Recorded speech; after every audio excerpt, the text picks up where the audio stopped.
Hello, Acho. Let's take a given question. The question says the refractive index of a water is 1.33. What will be the speed of light in water? Option A 3 into 10 raised to 8 meter per second. Option B 2.25 10 raised to 8 meter per second. Option C 4 into 10 raised to 8 meter per second. Option D 1.33 10 raised to 8 meter per second.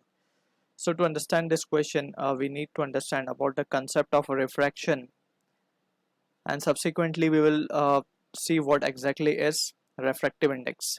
सबसे पहले refraction की अगर हम बात करें, so it is a bending of light when the medium is changed. Let's suppose हमारे पास एक light medium 1 में आ रही है and all of sudden medium gets change और ये कुछ रिफ्रैक्ट हो जाती है. इसको जाना इस तरीके से स्ट्रेट था बट ये कुछ इस तरीके से बेंड हो गई है. ठीक है ना. सो ये फिनोमिना को हम बोलते हैं रिफ्रैक्शन. अब यहाँ पे अगर हम ध्यान से देखें, सो ये जो एंगल है विद द नॉर्मल, इसको हम बोलते हैं एंगल ऑफ इंसिडेंस. ये जो एंगल इसने यहाँ बनाया इसको हम बोलते हैं एंगल ऑफ रिफ्रैक्शन. ठीक. अब जो सिचुएशन है यहाँ पे उसके अकॉर्डिंग वी कैन से कि अगर हम मान ले कि ये हमारा मीडियम 1 है and this is our medium 2, so ये एक्सटेंट के ये कितना बेंड हुई है that varies from medium to medium, right. अब हम अगर let's say for example air में से ये लाइट रे आ रही है और ये जा रही है लेट्स से हम मान लेते हैं ग्लास में. ठीक है. तो ग्लास में इसका जो बेंडिंग है वो कुछ अलग होगा. अगर ये ग्लास की जगह वाटर होता तो इसका बेंडिंग कुछ अलग होता. ठीक है ना. तो that depends upon material, medium to medium. तो यहाँ पे रिफ्रैक्टिव इंडेक्स एक टर्म है जो डिफाइन किया गया to calculate that extent up to which this bending take place. ठीक है ना. तो रिफ्रैक्टिव इंडेक्स को हम डिफाइन करते हैं refractive index of medium 2 with respect to 1 is equals to speed of light in medium 1 upon speed of light in medium 2. इस तरीके से डिफाइन किया गया है. ठीक है. अब यहाँ पे ऑल्सो इसको हम इस सिंपल तरीके से समझ सकते हैं कि एयर में जो है स्पीड ऑफ लाइट या वैक्यूम में सबसे ज्यादा होती है, दैट इज 3 into 10⁸. ठीक है. और उसके बाद जो मीडियम्स होते हैं उसमें जैसे जैसे मीडियम डेंस होता जाता है वैसे वैसे स्पीड ऑफ लाइट कम होती जाती है. जैसे अगर मैं बोलूँ ग्लास और वाटर, तो वाटर में compare to glass speed of light ज्यादा होगी क्योंकि वो ग्लास से लेस डेंस है वाटर. ठीक है ना. तो इस तरीके से हम इसको याद रख सकते हैं. अब यहाँ पे speed of light in medium 1, अब मीडियम 1 हमारे लिए क्या है, एयर है. For the situation medium 1 air है, तो एयर में speed of light will be C और जिसकी वैल्यू होती है 3 into 10⁸ metre per second, right. और speed of light in medium 2 की अगर हम बात करें सो इसको हम मान लेते हैं let's say v. So basically यहाँ पे हम देख सकते हैं रिफ्रैक्टिव इंडेक्स को हम डिफाइन कर सकते हैं c/v. ये एब्सोल्यूट रिफ्रैक्टिव इंडेक्स हम डिफाइन कर रहे हैं एक्चुअली c/v. अब मीडियम जरूरी नहीं हमेशा एयर हो, कुछ और भी हो सकता है ऊपर, बट यहाँ पे क्वेश्चन में इज जस्ट मेंशन के speed of light in water, तो हम बाय डिफॉल्ट मीडियम 1 को एयर लेके चलेंगे.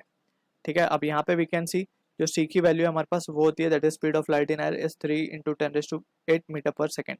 अब क्लियर है फ्रॉम द एक्सप्लेनेशन कि स्पीड ऑफ लाइट वाटर में इस 3 into 10⁸ से कम ही होनी चाहिए.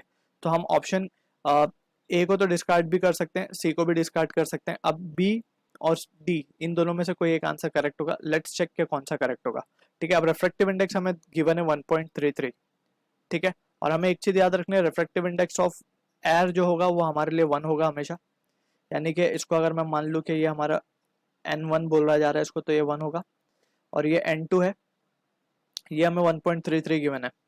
और in case it is water now not glass, हाँ, तो ये चीज़ हमें ध्यान रखनी है, वाटर का रिफ्रैक्टिव इंडेक्स गिवन है. बट हमने जस्ट सेक ऑफ अंडरस्टैंडिंग के लिए हमने यहाँ पे ग्लास का एग्जाम्पल लिया था. सो अब यहाँ से जस्ट हमें क्या करना होगा, वैल्यूज को सब्सटीट्यूट करना है.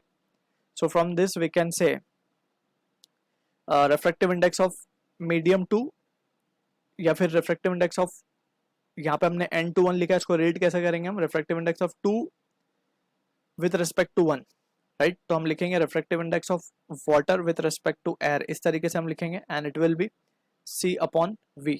अब v क्या है हमारा, speed of light in water हम मान रहे हैं यहाँ पे. ठीक है. तो इसको हम लिख सकते हैं nw. इसको लिखने का तरीका ये होता है nw/na, या फिर जैसे हम n21 लिखा था तो n2/n1. अब n1 बाय डिफॉल्ट 1 होता है, इसके लिए हम डायरेक्टली n2 की वैल्यू लिखते हैं.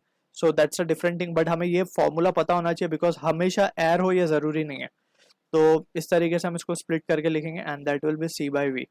अब for this particular case nw हमें गिवन है 1.33, राइट, जो कि हमने n2 बोला हुआ है वहाँ पे, डिवाइडेड बाय n1 जो कि 1 है, and that will be equals to 3 into 10⁸ and divided by v, that is v is the speed of light in water, so ये हो जाएगा 3 अपॉन 1.33 इंटू 10⁸।